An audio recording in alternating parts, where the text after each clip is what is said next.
আসন্ন ত্রয়োদশ জাতীয় সংসদ নির্বাচন ও গণভোট নিয়ে বিভাগীয় কমিশনার, পুলিশ কমিশনার, উপমহাপুলিশ পরিদর্শক, আঞ্চলিক নির্বাচন কর্মকর্তা, জেলা প্রশাসক, পুলিশ সুপার এবং সিনিয়র জেলা ও জেলা নির্বাচন কর্মকর্তাদের নির্বাচন ব্যবস্থাপনা বিষয়ক ব্রিফিং এর আয়োজন করেছে ইসি। সরাসরি চলে যাচ্ছি সেখানে।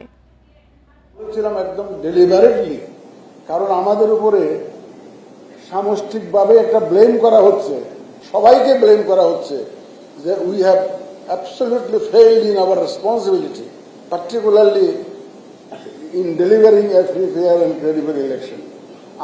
বলা হচ্ছে আমরা নির্বাচন ব্যবস্থাকে ধ্বংস করে দিয়েছি। রেইনবো অলরাউন্ডার এক্সটেরিয়র পে বাড়ির বাহিরের দেয়ালের সুরক্ষা নিয়ে থাকুন নিশ্চিন্ত, সাথে পাচ্ছেন 10 বছরের ওয়ারেন্টি।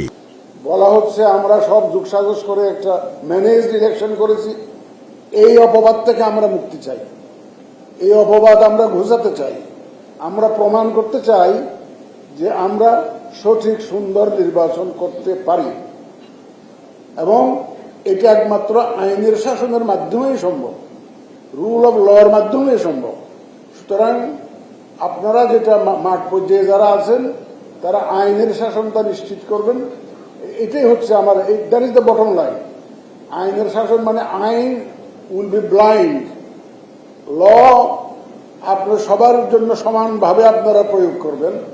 আমি বিস্তারিত শেষের দিকে বলবো, আপনাদের কথাবার্তা শোনার পরে আমাদের কমিশনার মহোদয়রা বলবেন, তাদের নির্বাচন কেন্দ্রিক বিভিন্ন বক্তব্য দিবেন।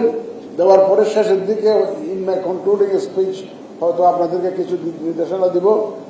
এখন আপাতত আমি শুধুমাত্র আপনাদেরকে স্বাগত জানানোর জন্য আমি দাঁড়িয়েছি এবং আমি বলতে গেলে সারা বাংলাদেশের প্রশাসন যেভাবে যাদের উপর দাঁড়িয়ে আছে, সারা বাংলাদেশ এখানে উপস্থিত আছে।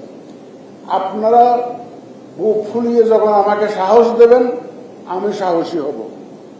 Your commitment will embolden me. আপনার প্রতিটা কাজ আমাকে সাহসী করে তুলবে। আমি এই ওয়াদা করতে পারি, আপনারা যখনই সাহসী পদক্ষেপ নেবেন, আইনের প্রতিষ্ঠার চেষ্টা করবেন, বিধিবিধানের আলোকে কাজ করবেন, ইনশাল্লাহ election commission will be beside you.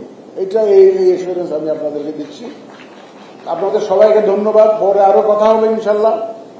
আমাদের কমিশনার মহোদয়রা বলবেন, আপনাদের কথা আমরা শুনবো ইনশাল্লাহ। আপনাদের সবাইকে ধন্যবাদ। আমরা ছিলাম নির্বাচন কমিশনে।